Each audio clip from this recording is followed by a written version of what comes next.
Hello, welcome back to Tech Type Podcast, Season 2, Episode 6, recorded Thursday, 18th of February, 2021. My name is Simeon. Hey, it's Ben. And look, if you live in Australia, and if you live in anywhere in the world, this is pretty big news, but especially in Australia, Facebook. Yes. What have they done, Ben? Break it down for us. So, yeah, a few weeks ago, Google was all the craze with possibly, withdrawing from Australia. Mm-hmm. A few shots near the bow, but, no direct hits. Yep. And then Facebook, this morning, quite early, some direct hits towards our government. Boom! Pulled news from Australia. Completely. Okay, so what do you mean they've pulled news? Because Facebook's not a news site. They're not a news publication site. No. They're not producing their own news. So what does that mean when we say Facebook's pulling news? So pretty much what will happen is the majority of sites you'll still be able to visit. If you've liked certain pages, they'll still be there. So this is New York Times. This is SBS News. Yeah, this is Australian ABC News. International. It looks like they've cut both. Mm-hmm. If you jump on, your favorite news site on Facebook, their profile will still be there. You'll scroll down, and all their content is just gone. There's no content. So not just what they're going to post, or they can't post anymore. No. And you can't see what they have post. No. Not at all. Okay, that's quite big. Yeah. And this is in retaliation to the Australian government possibly looking at laws enforcing Facebook, Google to pay Australian news organisations for the right to link to their news sites. Yeah, exactly. Yeah. So we have talked about this already on a couple of episodes. One at the middle of last year in 2020, and one at the start of this year. Just mentioning Google. So I think the most interesting thing for me is that at the start when this came out, Google was very, very pushed for it. So they had the caution sign at the top of the search page saying it's going to change, petition against your government, push back. They were getting other countries on board because they didn't want to set a precedent. Yeah, they had their open letter to Australia. Yeah. The CEO in Australia came out with a video. Yeah. It was very public. Yeah, absolutely. Yeah. And Facebook put their hand up and said, it's going to affect us too. And they said, we're in support of what Google's doing. But basically didn't say anything. No. Basically kept their head down, and they have this whole time. Yeah. Again, when it came back up again, when we re-reported on it at the start of this year, Google has been looking into, for a couple of weeks now, into better ways of doing this, so they don't have to... Well, not that they don't have to pay, it's so that they don't have to change the fundamental parts of the internet. Yeah. So this is that it's free to access, quote-unquote free.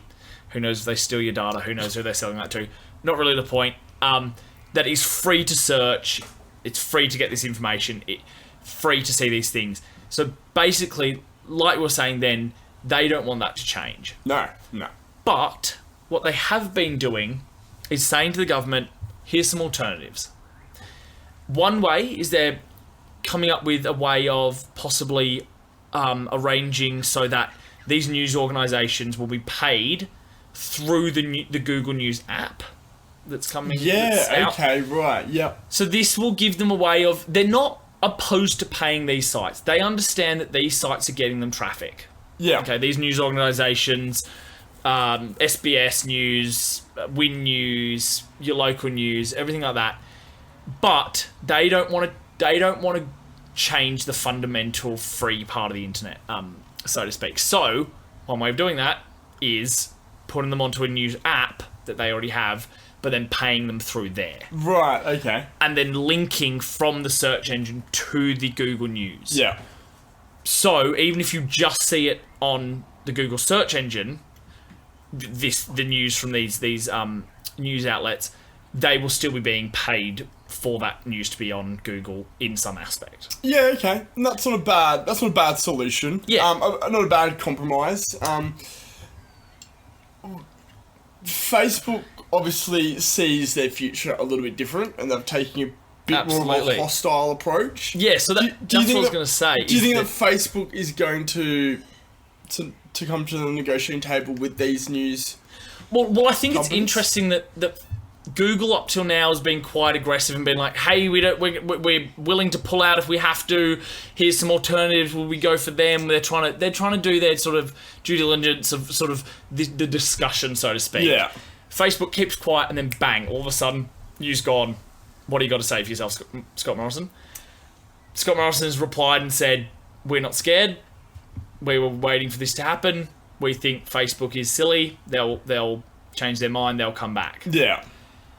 We'll get back into if they will in a minute. Yeah. But I think it's interesting that Facebook has jumped so quickly. I think Facebook has realised that they're not a news outlet. Not that Google is, but Google sort of makes more money from that. I think if you're getting your news solely from Facebook, that's not great. I think there's nothing wrong with following these sites. There's nothing wrong with seeing what people are posting about the news.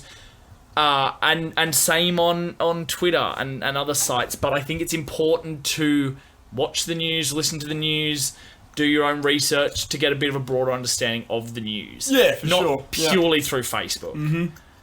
But I think if the laws go ahead, Facebook has put themselves ahead of a step ahead and said, we're pulling news out, and then in 3 months, 6 months, a year, when these laws go through, they'll say, we're not a news site. We haven't had news on our site for 3 months. Yeah, exactly. Why do we have to pay for this? We're not a news site. Yeah. So that's interesting, and I don't know if they're gonna reverse their decision. If they do, it might be in a few days, might be in a week, to show that they have that power. Okay, we'll go back on it. Australian government, are you ready to talk about this now? Yeah, it's two very polar sides of negotiating with the government. You know, Google came out and was very public, like we've just discussed, about their negotiations. Facebook kept very quiet and is now, kind of come public with their intentions. Absolutely. I guess we're really talking about news. So how do you think this is going to affect all those big news corporations that we hold so dearly? I think they're going to lose a lot of revenue. Yeah. They're going to lose a lot of money. I don't pretend to know an exact figure, and we might do a really in-depth episode in a couple of weeks once this is sort of played out a bit more into possibly the shape of news in Australia and possibly the world, because the reason these companies are fighting it so much, Australia's not a massive country in terms of population. We're 25 million people. Yeah. That's a lot, but it's not... On the world stage. On the world stage, it's not a ton of people. So, but if it happens here, it's more likely to happen in other countries. They're setting precedents in place, things like this. Then America can go, oh, well, you did it there, start paying our news organisations. And that's a very big market. Europe, places like this. I don't know how much money, and it would be interesting to see even today how the stock market has fallen off. Yeah. I would be very nervous if I was about to start my career in Australia in news. Yep, I think we've both got a few friends in journalism that would be pretty shaky at the moment. Yep. I don't know. I don't quite know where it's going to go because, maybe onto Twitter more. So maybe Twitter has a bit of a chance to start going up. Reddit. Yeah, look, Facebook was definitely the biggest market. I can see these big companies are going to stick around. Sydney Morning Herald, 9 News. Absolutely. They're not going anywhere. It's your small local news that's probably going to see quite a substantial profit hit in some already quite struggling times. Yeah. Hopefully, they can hold on through this time, and hopefully something comes through. I think it's a bit of a rough time to do it. Yeah. And I don't. Yeah. I think also the Australian government's playing with a bit of fire because these smaller organisations have just had to go through the pandemic. Don't get me wrong, there was a lot to report on, and a lot of people were looking at news during the pandemic. Compared to other businesses, they probably didn't do too badly, but they still had to cut back on staff. They still weren't allowed to go into the office. They still weren't allowed to approach people for journal stories. Yeah. You know, they've just gone through this pandemic. They're just beginning to pull themselves back together in 2021 and thinking, all right, that's okay. We can start going out and interviewing people on the street. We can start, you know, pulling up banking companies and approaching their doors and knocking on people's doors for interviews and things. Oh, wait a minute, where are we going to post it? Oh, wait a minute, how are we going to get traffic to our website? I don't know what the numbers are, but I wouldn't be surprised if a lot of their click-through rate comes from Facebook. Yeah, 100%. Yeah, so I think they have just bounced back, and I think these very small organisations, I would be very, very nervous. Yeah, like there could be a lot of little companies. It's quite sad because when you live in a small little country town in Australia, your news is kind of like the community kind of binding together. And yeah, it's quite sad that possibly some of those could go under. Yeah. Is it clear the size of news organisation you have to be before you were pulled off today? Look, I'm not entirely sure. Like I know our Facebook is still up, you know, whether we're classified as news is not. Yep, that's the Tech Talk podcast Facebook. Yeah. You know, is probably a bit debated in Facebook size, but I know, like some of the small news companies. So, for example, the Illawarra Mercury, theirs was culled. Yep. And they probably wouldn't have more than 20,000 people on their Facebook, if that. Yes, they were quite aggressive. There's also some information coming out that Facebook has pulled some sites around mental health news and information. It's unclear how many of those. It's unclear if that was a mistake. Again, it is information, and not all information is news, but I don't think you can be like, oh, Facebook, you're bad for pulling that information. They were doing this quickly. I guarantee it wasn't at whatever time this morning it got pulled that Zuckerberg went, okay, pull all news sites, and it happened in 3 minutes. This has been a week coming. This is 3 days. This is a long-term strategy. They've thought about this. Yeah. They've thought about this over the last probably 6 months since this popped up, and it's probably been looked at and seeing what blacklists they have to put in place and what stuff they would happen. I'm not sure if VPNs are getting around this at the moment.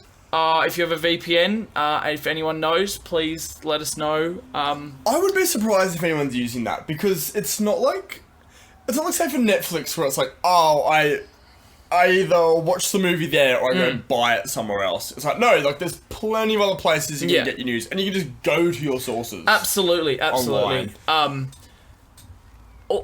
Look, do you think Facebook's going to leave Australia? Do you think Facebook's going to get banned from Australia? Look, I wouldn't. I'm sure, the senior execs at Facebook are sitting there with their roadmap, being like, right, if this happens, we'll do this. If the government does this, we'll do that.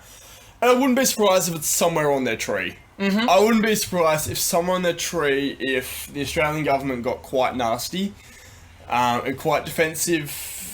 I highly doubt they'd totally take away Facebook. It'd probably be short term. Yeah. But just until the government has made a decision on. Yeah, it's a card they could play to really show the government, like, hey, like, we could upset quite a large amount of your population. But also on the other side, the government could pull Facebook. Yeah, the government could retaliate. Yeah, you know what? We've had enough. We're taking a strong stance to show you that we're not backing down. Look, it brings to mind China. It brings to mind some law states and some things like this. Yeah. That's a little bit scary. Yeah.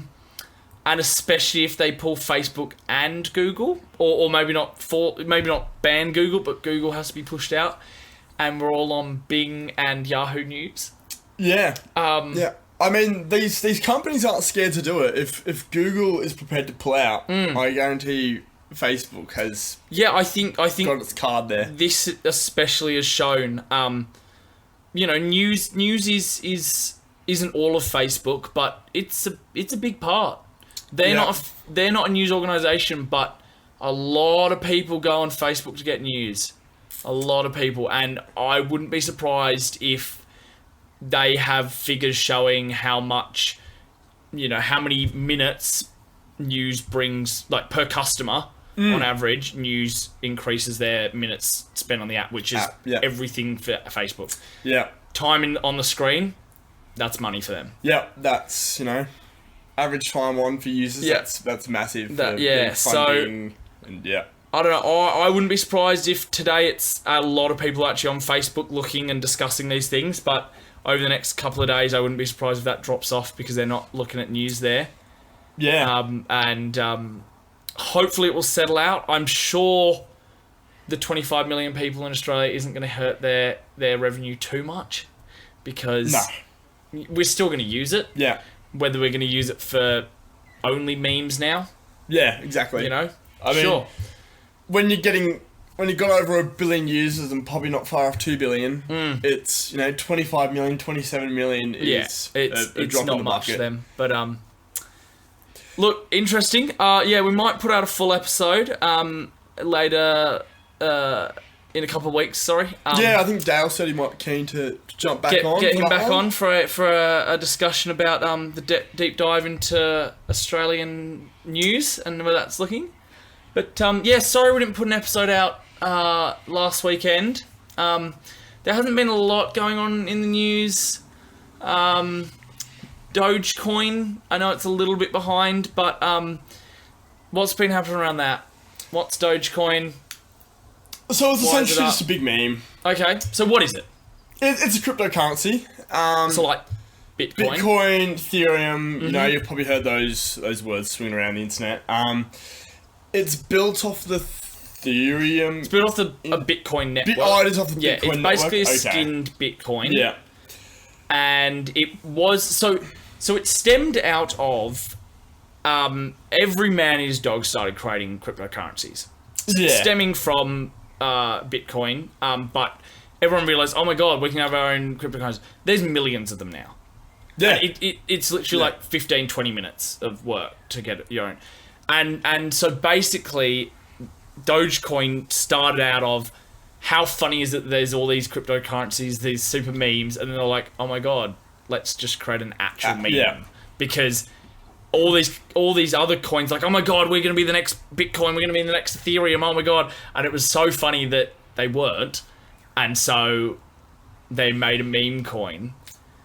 And why is it? So it's been out for a little while now. It's been out for 4 or 5 years. Yeah, it's been out for 4 or 5 years, and it was pretty stagnant. Like, they weren't doing any active development on it, really, anything serious. And then, like all big explosions in the economy at the moment, the meme master Elon Musk got on Twitter. Some people were pestering him to get Dogecoin, up to $1, which is just ridiculous. So it's sitting around 0.07, 0.08 somewhere the there, Australian. jumping up and down. Yeah, so he got on there and had a good tweet about it, and Twitter just went berserk. It climbed a lot though. It climbed a couple 100%. Some people who didn't think they were going to make any money off it probably made a decent amount of money. Yeah. So that's Dogecoin. Look, we're not financial advisors. If you want to buy Dogecoin, that's your decision. Yeah, look, I'm pretty sure Elon Musk tweeted the other day for everyone to dump it because he's like, it's kind of ridiculous. Yeah. Interestingly, though, Tesla owns a lot of Bitcoin now. Yeah, so they had about $1.5 billion. Yep, buy up a ton of Bitcoin. Mm-hmm. And I'm pretty sure it's already made the same profit for them as their entire production for like a year or something.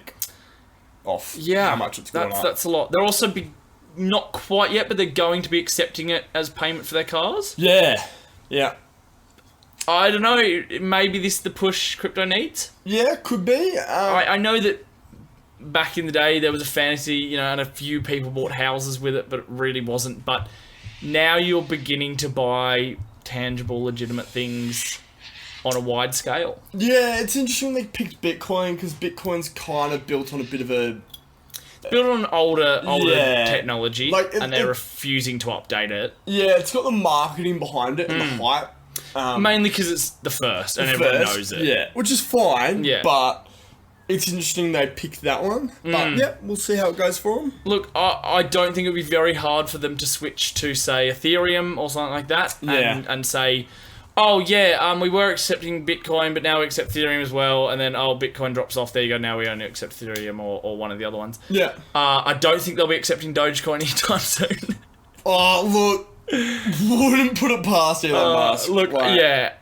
Buy a ticket to Mars and Dogecoin. Well, exactly. Yeah. Some other stuff. M1 Max are being hacked a fair bit. I thought Max couldn't get hacked. I thought that was the big selling point. I know, but I think it's coming out of that all these applications that now can be accessed on M1 Max because of the iOS compatibility stuff are being pushed out so fast, the security's not really going with them. Right, okay. Yeah. Some of them are coming through there. It's also new tech, new development. Of course, it's going to be polls. Yeah. Yeah. Also, interestingly, Chrome OS. So this is Google's shell of an OS, barely runs anything but the internet and... Yeah, so on my drive to it this morning, I was listening to Tech Meme Ride Home. Yep. Great podcast. I'll plug them till the end of the year. Mm-hmm. Yeah, absolutely brilliant. Yeah, so, Windows is sitting at its, 87% dominance in the market, which, cool, they've had some decent growth. Mm-hmm.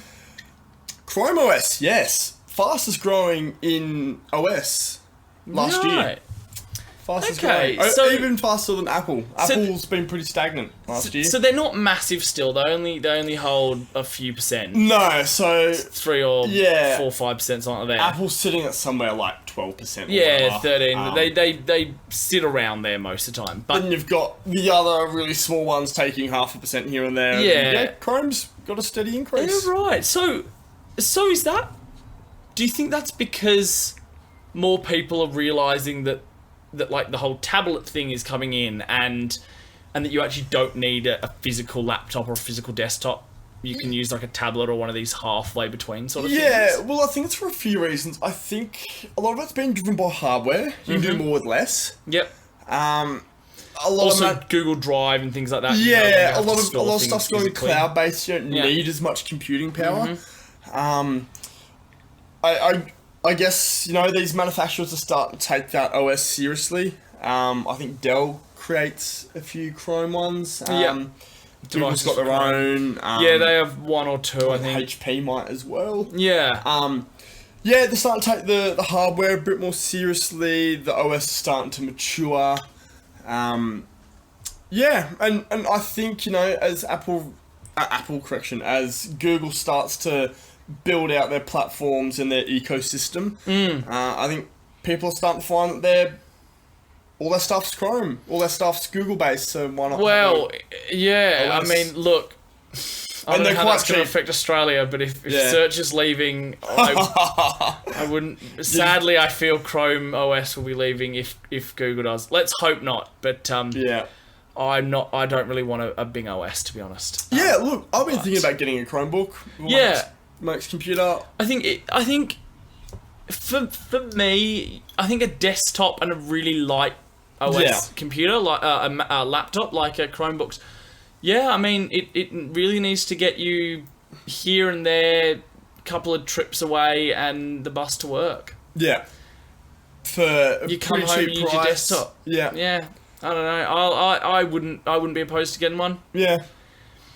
But so that's basically the big stories at the moment.